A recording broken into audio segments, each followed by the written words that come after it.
Welcome.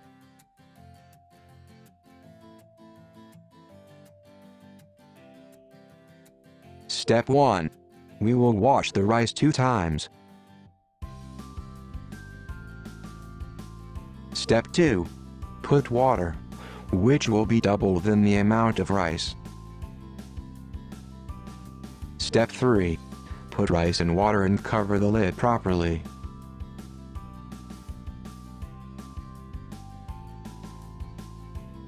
Step 4. Keep flame at high and wait for whistle. It can take around 4 to 5 minutes. Step 5. Turn off flame after first whistle and do not open lid for 5 minutes.